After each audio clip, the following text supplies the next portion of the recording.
everybody! Welcome back to the channel. It is the last New Book Tuesday of January. We're already one whole month into the new year, and we have 11 to go. So, wrapping up this new period of the year where I feel like most creators are talking about their favorite things of last year and what they're most looking forward to this year. That's exactly what we're going to do. We're going to talk about my most anticipated reads of 2026. So I have my laptop here next to me so that I have my notes available. And yeah, let's get to it. I tried to put them in order of release. If I didn't, I'm so sorry. Yeah, this should hopefully be not too long of a video. Trying to stay away from super long videos as we're still building up the community. But without further ado, my first most anticipated book of 2026 actually already came out. It came out in January, and it is The Lust Crusade by Joe Segura. So you will probably, you'll hear about it in like 2 Tuesdays from now when I'm telling you all of the books I read in January. But let's just dive into a little overview of why I'm excited for it. And also, just like for full disclosure, at the time of filming, I have not yet read this book. So it's definitely still an anticipation at this point. Why am I excited for this book? First off, Joe Segura is a goddess, divine. And not only because we're both from Toledo, but also because she releases her new books in January. And I just feel like January is one of the hardest months of the whole year. We're all just off of having these holidays. It's still dark. It's still, if you're in that area of the world where you get snow, that's where I am, and we still have snow in January. And honestly, by January, I'm done with the snow. It can be very pretty, but I'm just ready for what's next. So having something to look forward to in January is always a nice thing for me. And not only just something to look forward to, but a brand new release. I'm also planning in February to go to one of Joe's meet and greets. So hopefully I'll get the 3rd book signed by her as well. I have the first 2 books signed from her when I met her in 2025 down here at my favorite local indie bookstore. You're hearing the cats probably because Matt has just gotten up and they're ready for dinner. So sorry if you can hear cat screaming.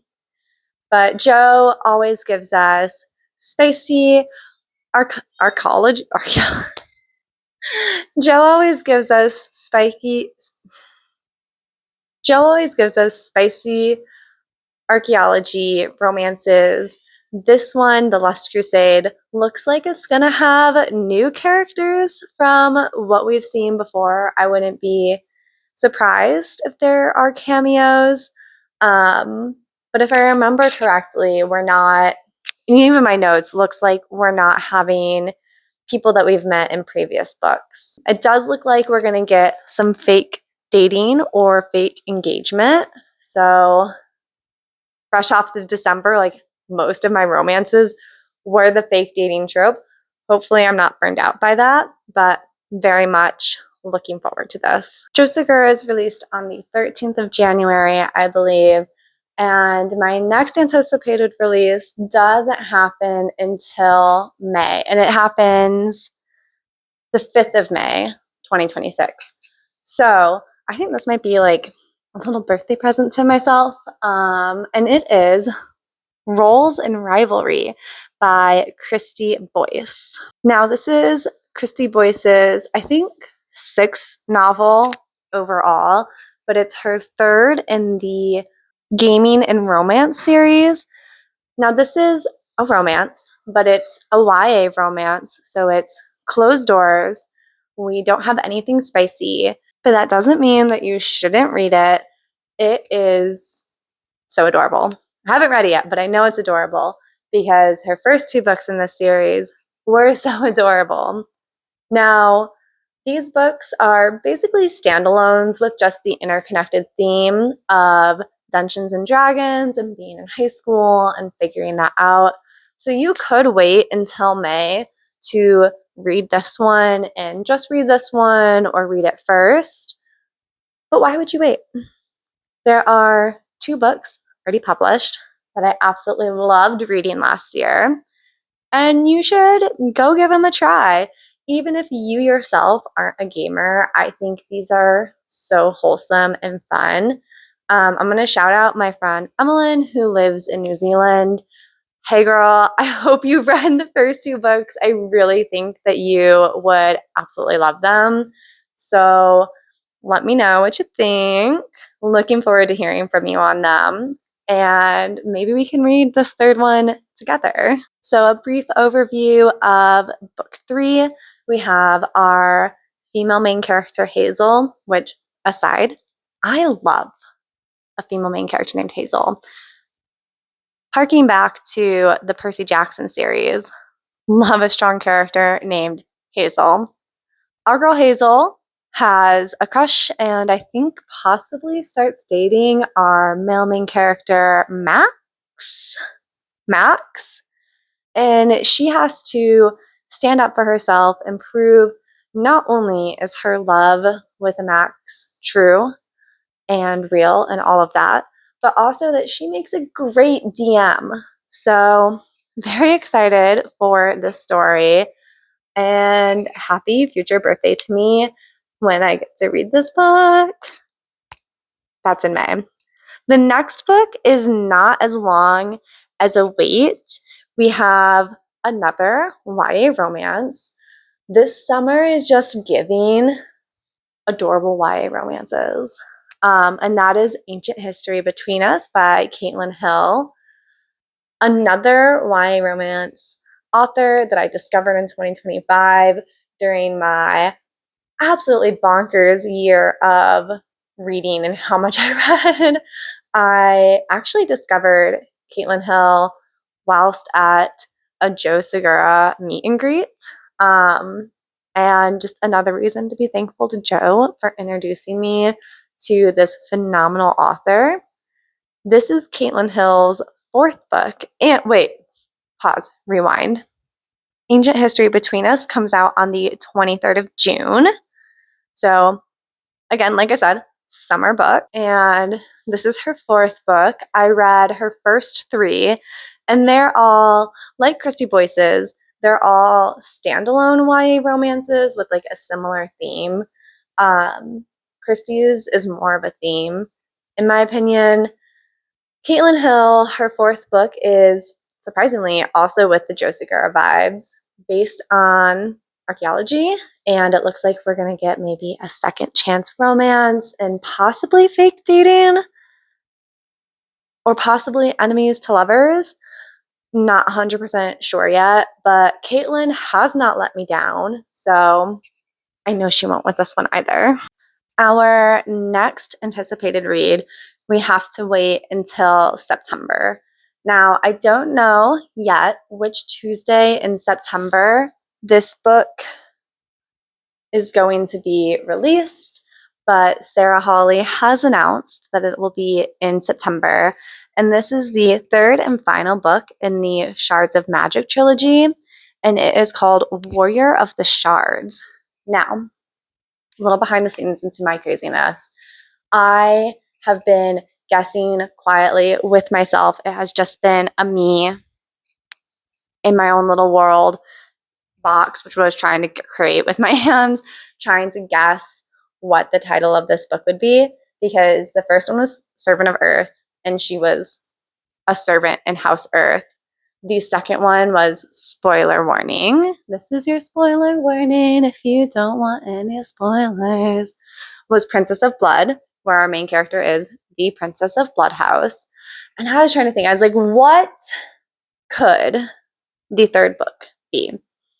The Queen of something, like a return.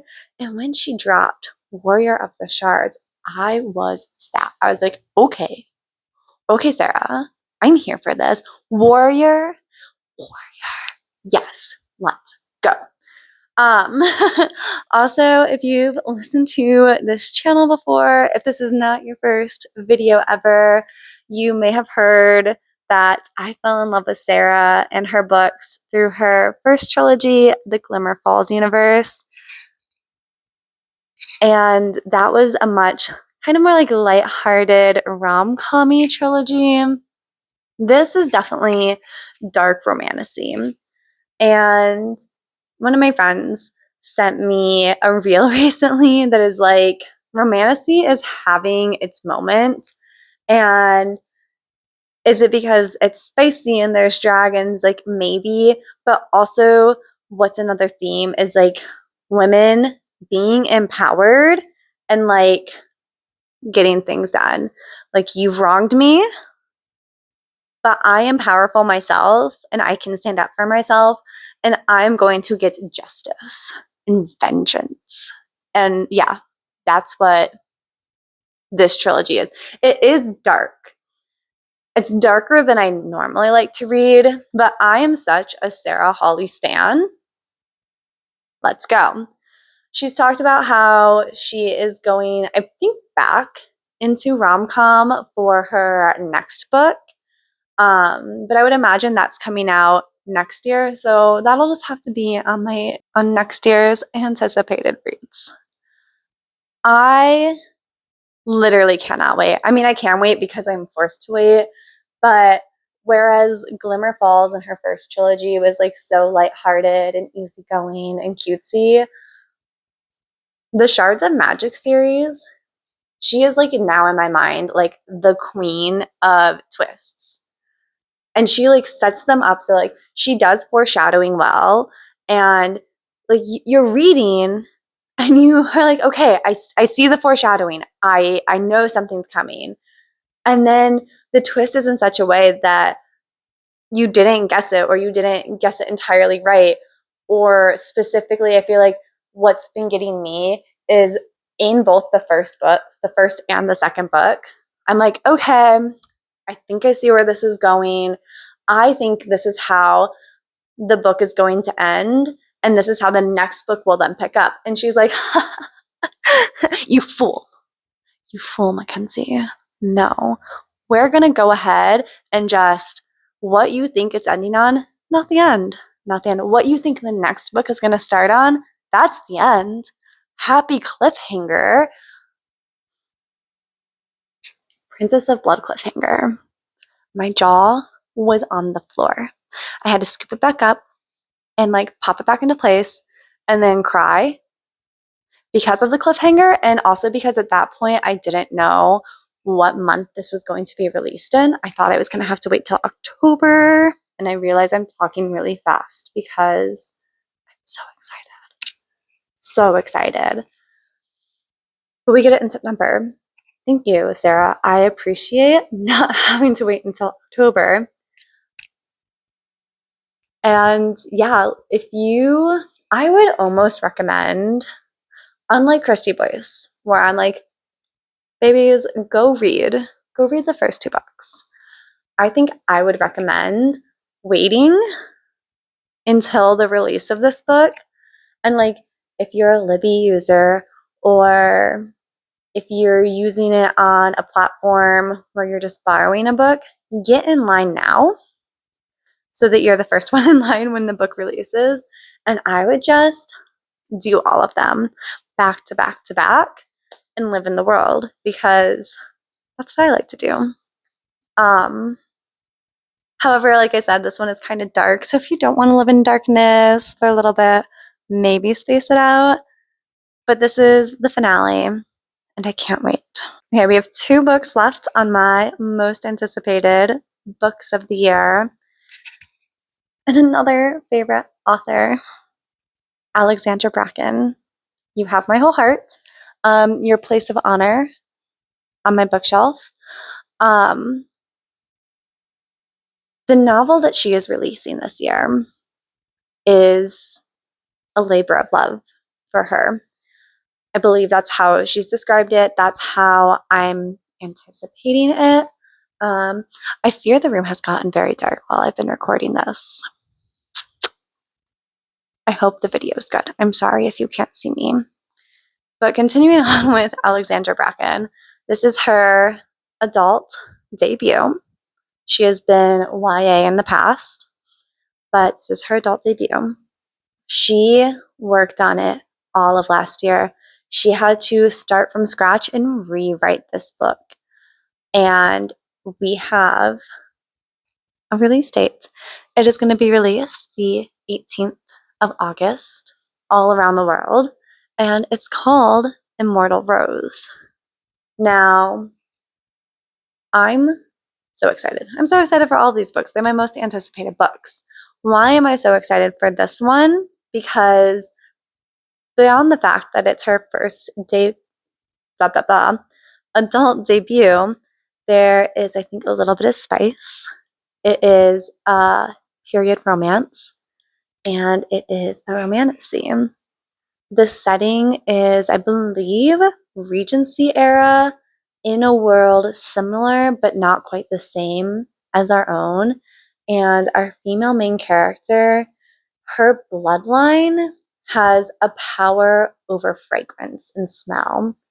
And a fun fact about Alex Bracken, is that she is a huge perfume girly, and she did her research. Oh my gosh.